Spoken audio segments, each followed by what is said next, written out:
Hi, my name is Brad Stoner. I'm the Vice President of ASTDA. And next we have the ASTDA Achievement Award, which is presented annually to a member of ASTDA for a recent major achievement, a single recent major achievement in the field of STD research and prevention, or to a member at mid-career to acknowledge an outstanding body of research in sexually transmitted disease. Here to present the ASTDA Achievement Award is Dr. Ned Hook.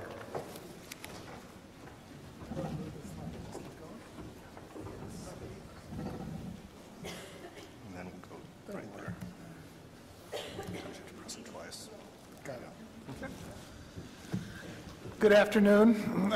It's my pleasure to be here to announce the award of the ASTDA Achievement Award to Dr. Kim Workowski.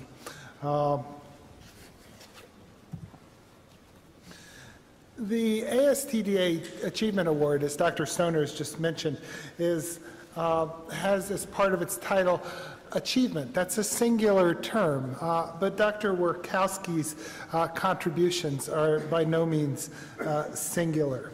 The achievement for which we're leading this award is Dr. Workowski's guidance of the STD treatment guidelines in 1998, 2002, 2006, and most recently in 2010.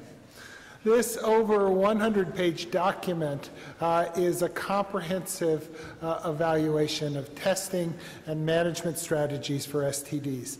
And its updating on a quadrennial basis is not an event, but it's a process.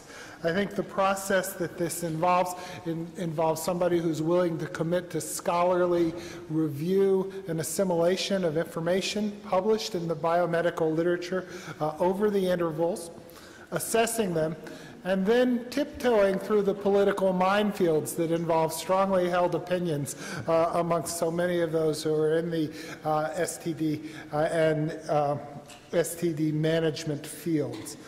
Dr. Workowski does this remarkably well, certainly far better than I would, and she manages to do it year after year after year. To simply acknowledge Kim's contribution to the STD treatment guidelines, however, would be inappropriate because she does so much, much more. In addition to her roles at the Centers for Disease Control and Prevention, she plays many roles that I'll talk about in just a moment. But let's start at the beginning. Kim is a native Floridian. She received her bachelor's degree and her MD degrees at the University of South Florida. Subsequently, she went on to become a house officer at the University of Chicago, where she did her first year of infectious disease fellowship. During that time, Kim also spent 1 month in Haiti at the Hospital Albert Schweitzer, an experience that I suspect shaped her subsequent engagement and involvement.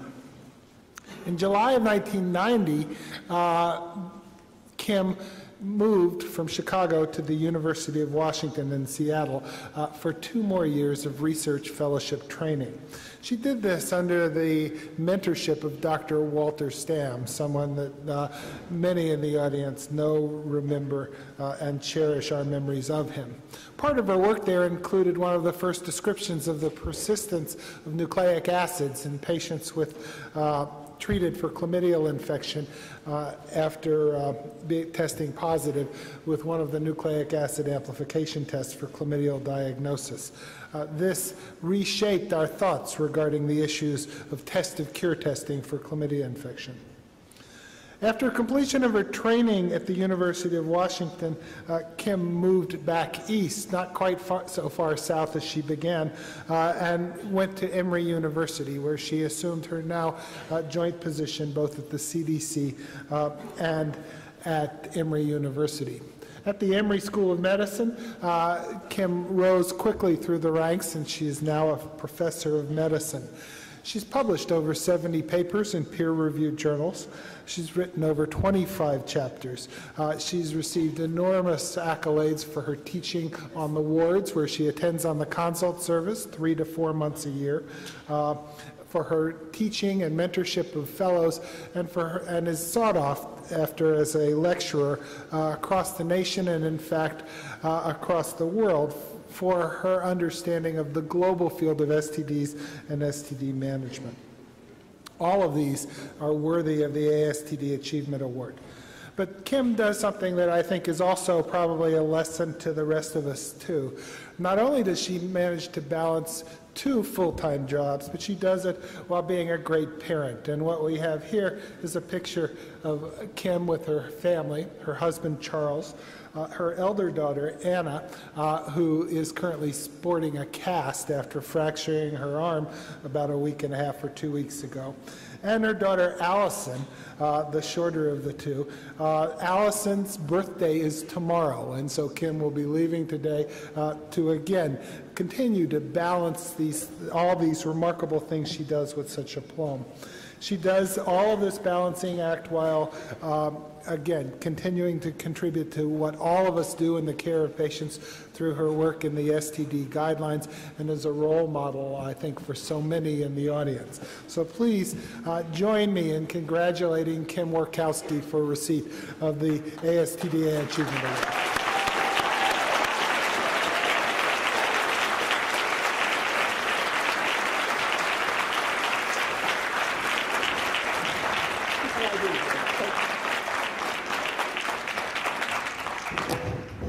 Thank you so much, Ned. Those were very kind words, and I want to especially thank the American Sexually Transmitted Disease Association for this wonderful award.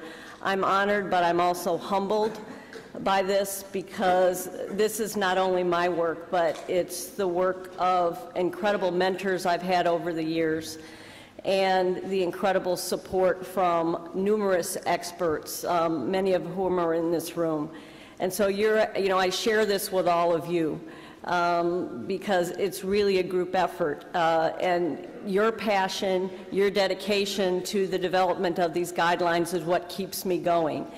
And I am known as the taskmaster during the guidelines meeting because we have to keep this expert opinion group that is just so fabulous to work with together and cohesive and moving forward.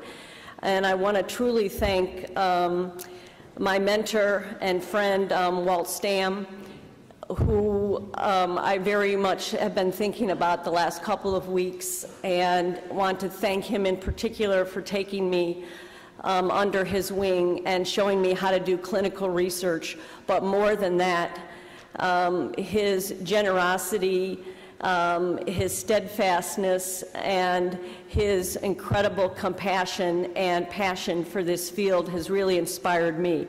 I also want to thank David Martin in particular as well. David tried hard to get me to come to New Orleans, and I fought him for a while about coming to New Orleans, and I was very close, Dave, but and you are the reason why as well. Some of this, I have some of this success. So I thank you again, and I thank all the people at University of Washington who worked with me, and everybody that has contributed to the development of the guidelines. So thank you.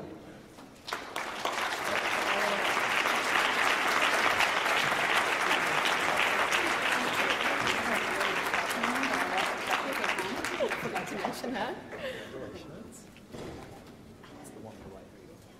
The pink one.